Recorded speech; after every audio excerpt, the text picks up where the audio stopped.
Mario Tyson, it's surprising news that you're stepping down from your role as head of BMW Motorsport. What's next for you then? I will simply return to my day job. What's that? I play Ned Flanders in The Simpsons. No, really? I diddly do.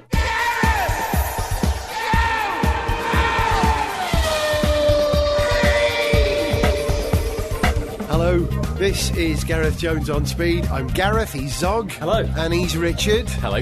As we now convene here in the late days of November in a house in North London with something like 15 weeks before the next F1 race.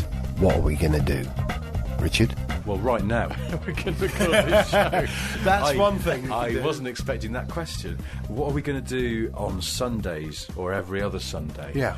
Well, I was thinking about this in a sort of serious way, and I sort of thought, well, if you assume you devote, realistically 2.5 hours to watching a race? Or Yeah. Yeah, it's about, Yeah. Bit of I don't build-up, know. race itself. For some reason, I've been thinking of going running. Oh, okay.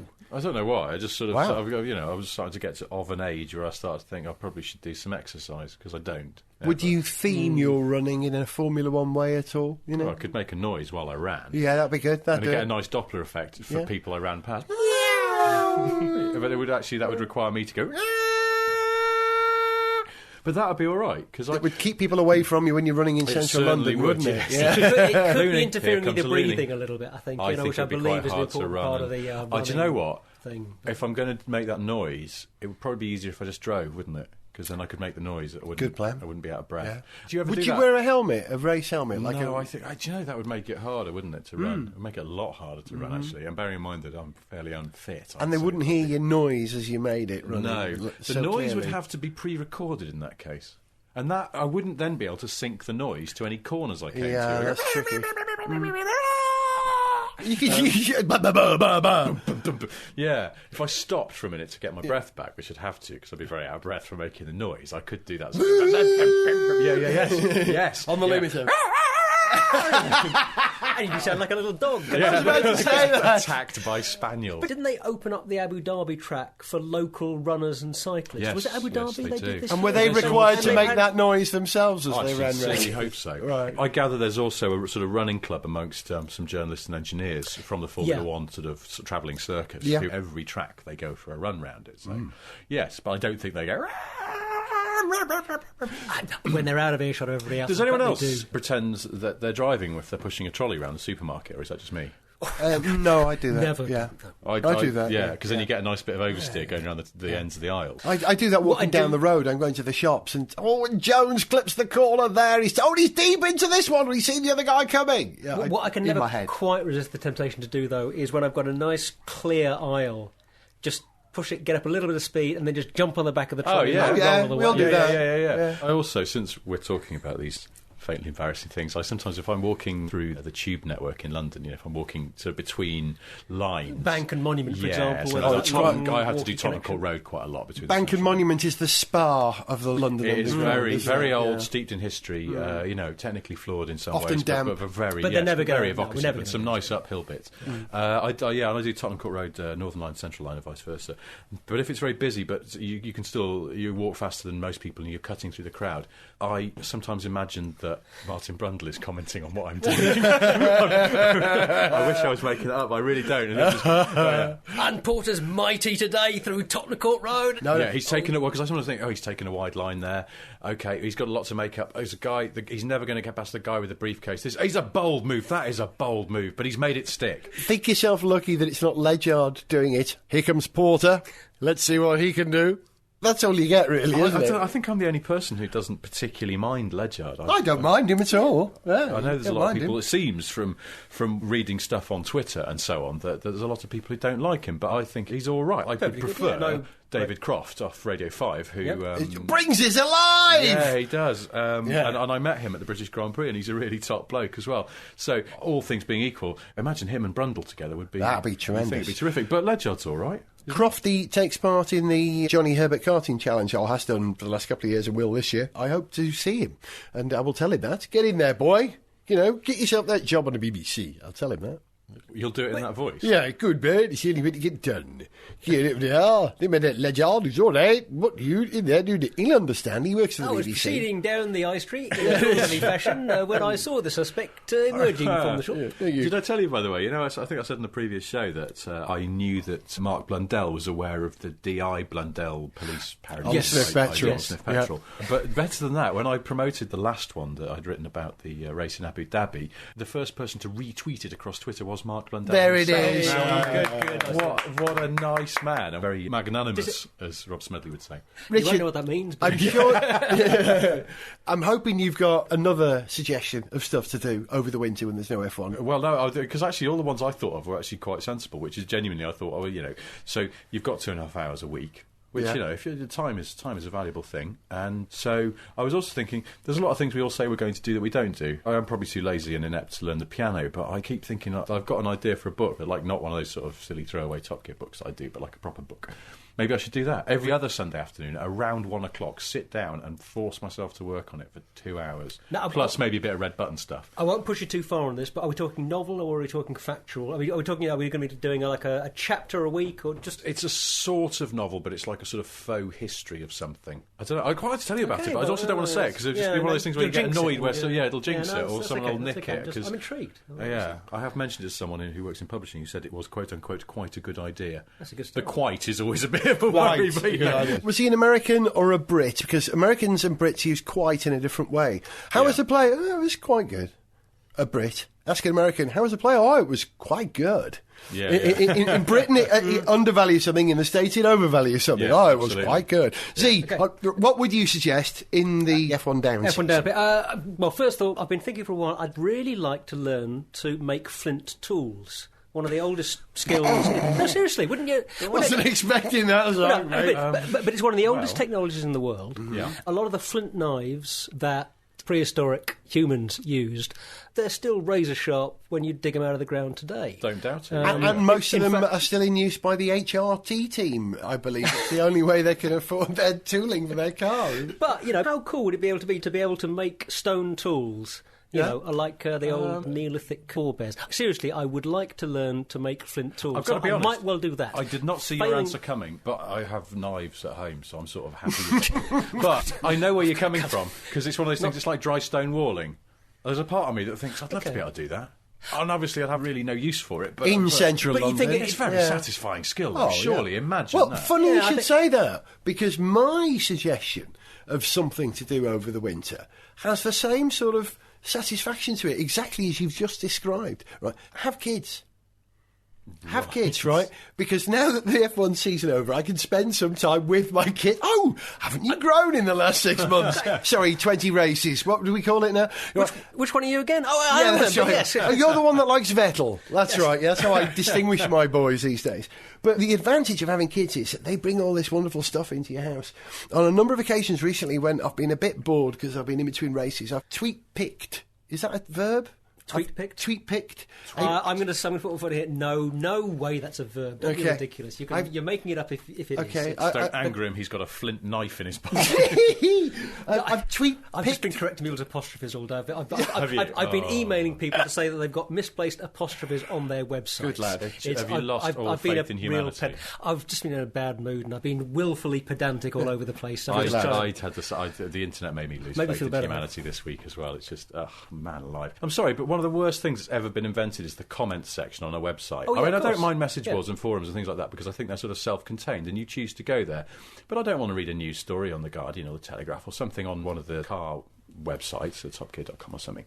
And then just have a sort of drizzle of slurry underneath it with people saying that it's all rubbish. It's like, well, I think I'll make my own mind of it. I liked it when the internet was set to send, not receive, where you just have to read stuff. You don't pick up a newspaper that someone's left on the train and find that 5 other people have commented on a story underneath it in biro. So why should the internet be any different? Go to a bloody forum and do it. Don't ruin stuff by just writing underneath it. And there's a culture now of people just going, woohoo, first post. It's like, that is not some furthering the sum total of mankind's knowledge. Can you imagine? Exclamation marks. Can you I imagine know if what this you mean. programme had that though, where we could be having this conversation and the comments that are now passing through people's heads as they're listening could be sort of tagged onto this programme? It would be awful. Yeah, but worse it's all, than this. But it's all web. But it's all web. That's It's how all it web is. 2.0, and it's user involvement, and it's getting people involved, and it's all bollocks. It's Aren't we absolutely- due it's like just- Web 2.5 gear or something by now, or 2.8 LX? I don't know, but this has got to change. I'll have the alpha. Can I Web make my 2.5 suggestion? V6, I think that'll do. Can I have my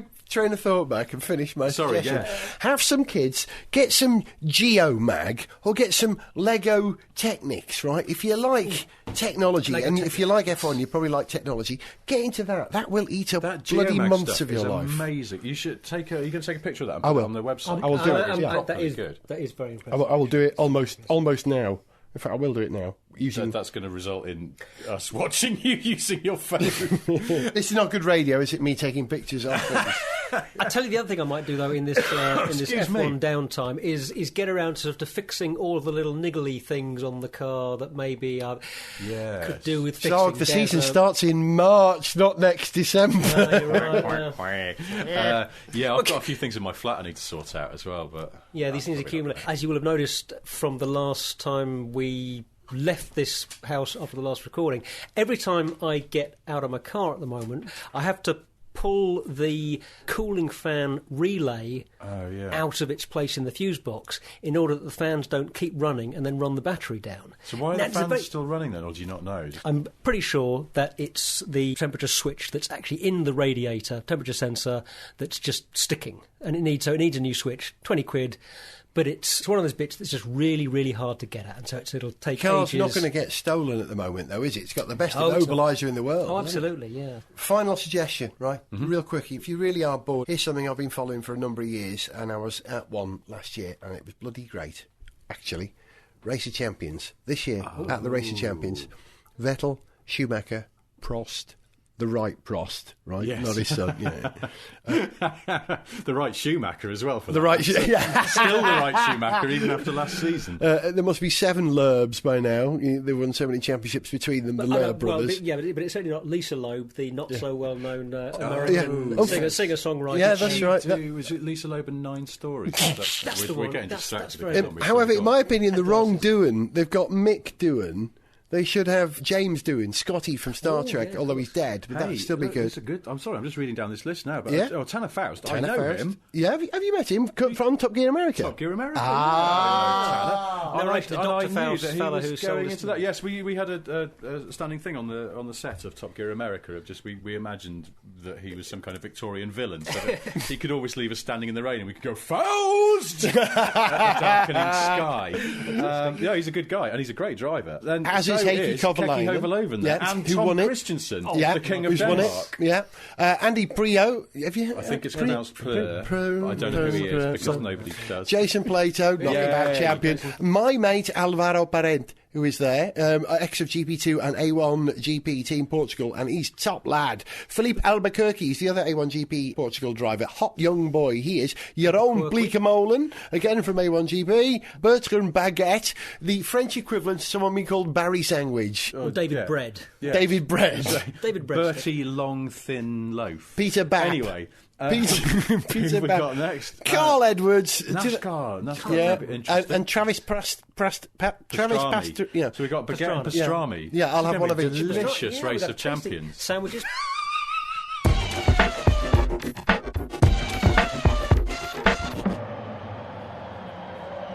Welcome to Dusseldorf and the Stadium Zumbratwurst for what promises to be a mouth-watering race of champions. Some very tasty driving talent taking part today, including Gerhard Berger, Nicky Chowder, Jensen Mutton, Jason Potato, Butter Solberg, Salt Baumgartner, Jackie Stewart, and of course John Surcheese.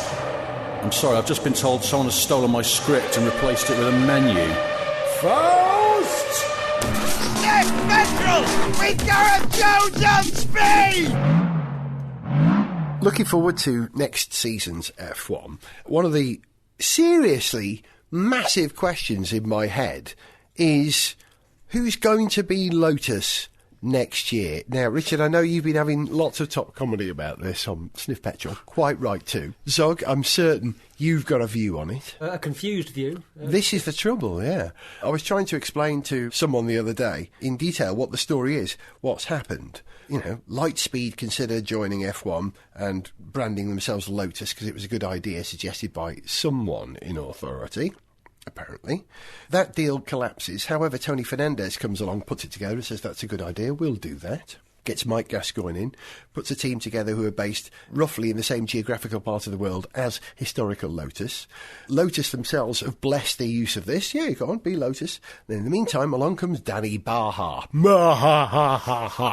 The new head of Lotus. As opposed to Danny Baha, the 80s TV presenter. Was there a Danny Baha? Oh, Danny Bear. Yes, did I tell you I spent 8 hours in a taxi with her one day? That must have been a stretch for someone's conversation. Give it up for Gareth Jones.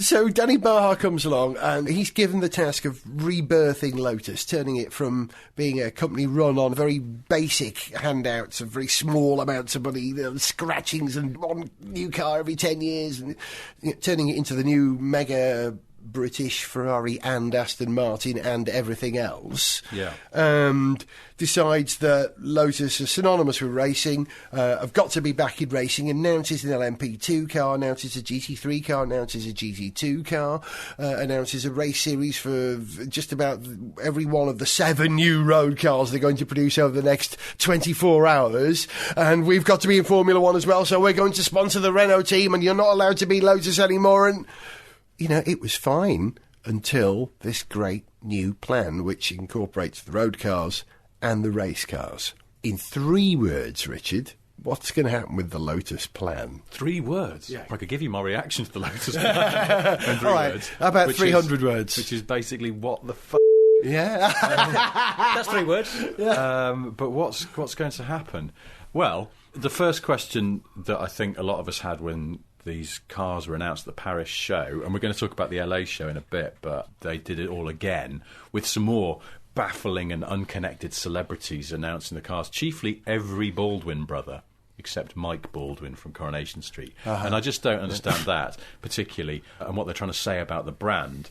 But when they announced them at Paris with Naomi Campbell and Brian May and Mickey Rourke and I don't know. It's a natural combination of people. Yeah, exactly, isn't it? What? Imagine being trapped in a taxi for 8 hours with them. I mean, that's quite What is it that unites those 3 people? They're not bad boys, because Brian May's about as far from a bad boy as you can be in rock and roll. Oh, I don't know. I heard once he kicked one of his clogs off and across the room. But then he went over and picked it up again. So, yeah, that was weird. But the question was, where are they getting the money to do this? Now, Danny Bear, off the telly in the 80s, who has now become a businessman who doesn't know anything about cars, he's saying that the financing is in place. Now, you know, there is money floating around. Aston Martin got bought out by essentially a syndicate of Kuwaiti businessmen, didn't they? So I think this is Middle Eastern money that's going in there, and Malaysian money as well, of course. There is some money in Malaysia, although it's not in a great shape. No, it's not. And, you know, I think they're under a lot of pressure also to break a lot of sort of protectionist policies that preserve artificially Malaysian companies, not least Proton, the people who own Lotus. So anyway, but let's assume the money's in place. Now, the biggest problem I have is that, money aside, if you were Ford and you announced 5 or 6 brand new cars, very sophisticated, complicated, high-end cars. Now, what's interesting as well... more to the point, cars which are kind of going head-to-head with several well-established, very good, very capable competitors. Yes. You know, that's an ambitious plan. It is. Announcing things like this with a big fanfare, when it's a plan, it's like a sort of 5-year plan.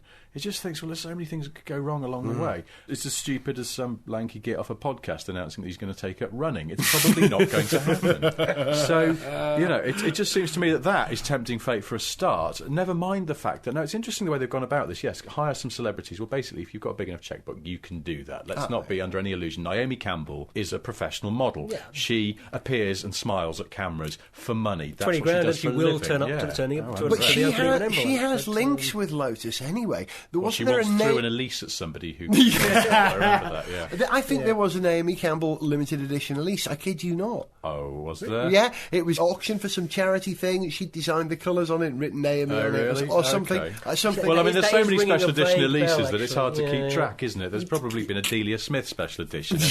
You know, they did a special edition in honour of the Miami Dolphins or the Gas Argon or something like that. They're always doing special The editions. Royal Wedding this Edition. is- Yes, there will be next year, won't there? But surely that's exactly the thing that Lotus do best, is doing small runs of niche things, or relatively small numbers of niche products, rather than doing mass market products, Yeah. rather than doing luxury things that are going head to head with But this Bentley is- or high-end sports cars that are going head to head with Aston, Yeah. Ferrari. Maybe I'm being small-minded in thinking this, but it does seem to me that Lotus are far better off sticking with their specialist niche, which they seem to do very well, rather than trying to attack areas of the car market that they're likely to be a lot less good at relative to the Yeah. people they're going against. Well, Danny Baer off the telly in the money 80s aside. argues that they actually aren't successful at that.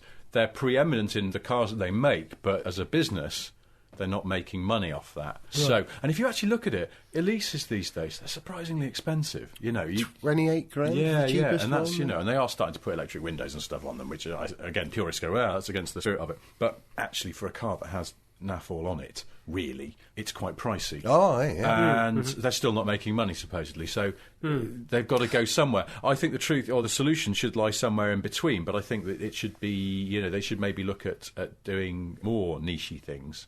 And they've shown how clever they are spinning sort of the Elise platform around. They should be looking at the KTM Crossbow, and I don't know how that car's selling, actually. But certainly a headline grabber, and it doesn't drive that brilliantly by all accounts. Lotus would make one that actually was the track day car par excellence. And you Well, could they it do the with- 111, don't they? That's very They much. did do that, and or the before that, they did 211, the is it? 340R, where Yeah, you need to yeah. take the body off to change the battery. And, you know, that's really dumb in a car where people aren't going to use it all year. And then you come back to your garage to go, oh, I'll take the 340R out. It's the first day of summer. Oh, it won't start. Better get Lotus over to take the whole body off so I can jumpstart. Crazy. But I just think that the other thing that is interesting is that, as Zog is saying, they're going into a rarefied world where they're going to compete against some really big names. Now, they're sort of claiming, oh, we won't be competing necessarily head-on, but basically they will be. You can't deny it. People don't buy cars by what the marketing department of a car company tells them to do. They go, all right, I have this amount of money, I'm going to look around at some cars I fancy. And I think that it's naive to think that somebody won't go, well, I would have a Lotus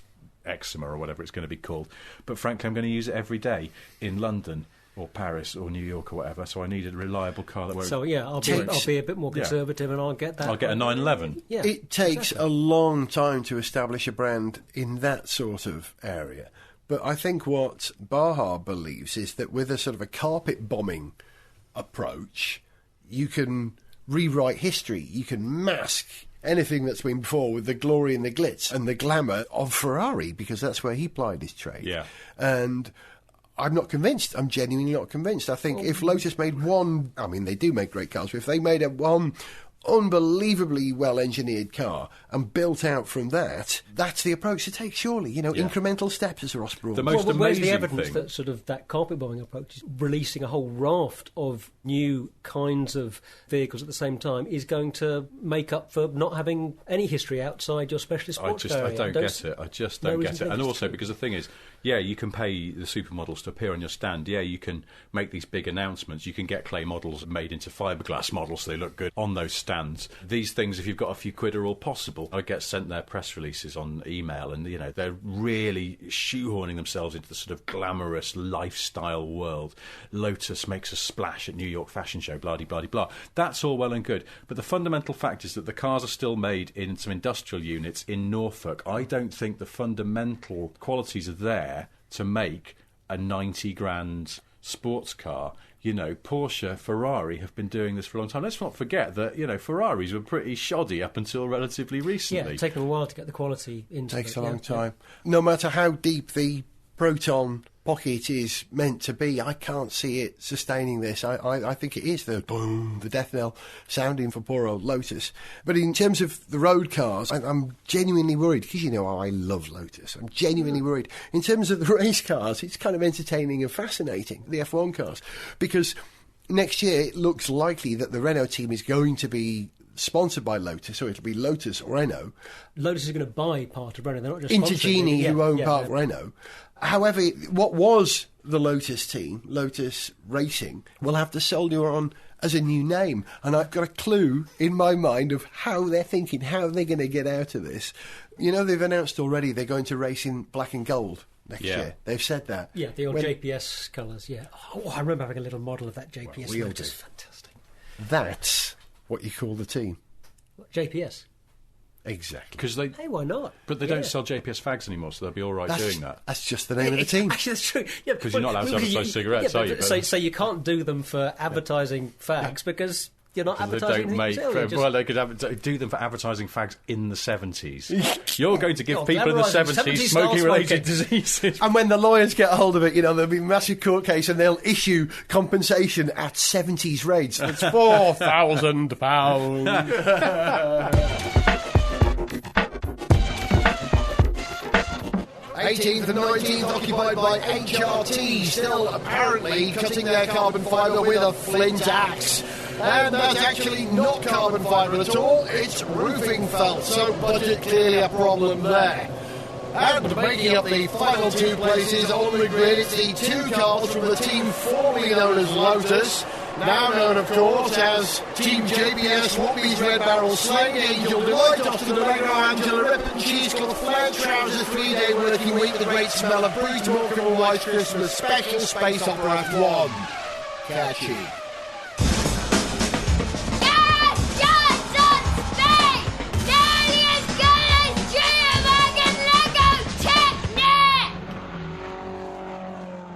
A mate of mine called Tom is doing the London to Brighton bike ride next year on a unicycle. What? Yeah. That's an optimistic fella. Yeah. Wow. He likes a Or bit a of big unicycling. Well, he does a bit. He does like 12 miles every day around. He's warming up for it already. And I'm going to He do doesn't it. work at the BBC, does he? No. There's a man at the BBC, where I sometimes work, who appears to commute on a unicycle. I'll be honest, it makes him look like a bit of a tosser. Mind you, I'd just like to see him every day sort of, unicycling into the lift alongside a couple of people who are trying to ignore him as he just sort of rocks back. Exactly. Does a bit of juggling. In his stripy trousers. Anyway, my mate Tom, who doesn't have stripy trousers. Sorry, I'm not saying that your friend No, he Tom isn't, is no, an but- idiot, because but I'm sure it's an he's extraordinary thing to do. And he's used to the abuse. He gets it wherever he goes. Right. So with that thought in mind, when I opened up Autocar the other weekend, there was a big Kia advert for the Sportage. It's a great French brand from Kia. Oh, I've driven that new Sportage. It's a good car. Yeah, it's a good car. Very good car. Yeah. It looks looks right. quite nice as well, yeah. But the advert says that Kia drivers like to be a bit different, right? And on the roof of this Kia were a pair of unicycles. Yeah. So I thought, see, there's a reason for this. I thought, right, I'll get in touch with Kia, see if they'll do some sponsorship, because I like the idea of my mate Tom going to Brighton. That might raise some money for the charity that he's... Okay. Yeah, okay, Now, that's a lot, before I right. call Kia, let me think. I know. I'll call Dan Strong from Auto Express. He'll know the right person at Kia. So I phoned Dan at about 10 o'clock in the morning, right? And the phone rang, and it went... Doot, Abroad. doot, and I thought, oh, heck, blimey, I'm calling him abroad. No, I better not. Stop. I thought, where the hell is he? He was in LA. He was show. covering the LA show. Yeah. And so I probably woke him up at 4 o'clock in the morning, and I'll probably never work for Auto Express again. I wondered where you were going with this unicycling when you go, story. Got me to LA. It got you to LA. And so I suddenly realised I actually missed most of the coverage of LA. So I thought, Richard, because you're probably more up on it than me, you'd give us the headlines in the next 6 minutes on the subject. Very easy, we'll do LA it. show reports. Okay. No, I didn't go to the LA show, but You were over there plenty to... But How long did you spend out there? 3 weeks, but I had to come home before the LA show, sadly. So I got this from just reading the internet, which I'm sure you've probably done as well. But look, tell you what, you've pretend, never- Tell us about pretend you were there, Yeah. make out like you were there. Well, and give because us just a broadly the rundown. headlines. The thing I think for me, just looking at the pictures, the sort of standout thing from the show is a completely bonkers Mercedes concept car with sort of mad entire gull-wing sides on it. It's a transformer, isn't it? It is a transformer, and it's very weird when the bodywork is down, which you can't see in the picture I'm showing when you hear, it sort of envelops the wheels. So it looks like something from iRobot or something Although like with that. the bodywork up, it looks a little bit like something out of Starship Troopers and not one of the good things. Yeah. It looks like one of those Actually, good with the things in bodywork Starship up, it Troopers. looks like Norbert Haug's moustache, actually, doesn't it? It's one of those things, if you found this on the back of a bathroom door in a foreign hotel, you'd probably ask to change rooms. It looks like it could hell bite is you. it? I don't know. Do you know what else? It's called the biome. Boom. Can I? Sorry. That's how you It have needs to a say drone on it. That's the thing. But biome is interesting because a biome is a kind of ecosystem. It's like a generic type of environment. Is that not the case? Norbert I Haug's was moustache is thinking an environment in its All own. its own, yeah. It did. I was thinking of biodome for some reason. But, You I don't know. see. Anyway, That's- Come on, give us something more So reasonable. Anyway, it's meant to be. It's back to the it's just Mercedes meant to be a Biome. sort of mad, kind of sporty but luxurious car, and they've said it's a complete fantasy, and they won't make anything like that. So What are they they've trying wasted out all there? our time. What are the concepts there that they're possibly going to? Because generally, as we know, concept cars are rarely intended to be built as is, but they are very often showcasing concepts that the manufacturers are serious about, or they're serious about exploring. So I'm wondering what in the biome is the stuff that Mercedes are actually trying to showcase. Can I point something out, though? Mercedes don't do mad and crazy. Even when they do a mad and crazy car like the Black Series, right? Yes. It's a very serious car. You just have to take it seriously, don't you? They don't do mad and crazy. What's the last Mercedes concept car you can remember seeing at a show? Because actually, now I'm putting Vision now I think A. about it. They do them quite a lot, though, between the sort of thinly veiled ones that are going to make production, and then the ones that are sort of slightly more forward-looking, like that as a F800 and stuff like that. Yeah. Yeah. But I don't know. Anyway, this one, sorry, just very quickly, Go on, the biome yeah. comes from the fact that the body is made from organic matter. No. It's made from a biofibre. That is why. Oh, okay. Not that's- human organic matter. Rather like the Lotus Oh, Elise that we saw at the motor show a couple of years ago, that was hemp fibre Yep. Yes. with a Sort of that impregnated kind of with thing. resin, which they is were you know, saying they but- can grow the body from scratch, essentially. I mean, not in the way that they grew that human ear on the back of a mouse, kind of thing. It's like amazing. Which Go I and have to say water it is if you want it also to be a pretty bit cool. bigger. You want a steak, just keep watering it, put it in the sun for a bit. It's not that. I'm so, glad. one for you is the Porsche Cayman R, which I know you have seen. Yeah, and as we were just discussing, a bit of a... What's wrong with it? Because there's something shouldn't wrong be with called it. an R. It should be called a club Right. sport, because the traditional Porsche thing is that when you take your basic model, strip some of the weight out, make it a bit more track-oriented, a bit more sporty, add a bit more performance.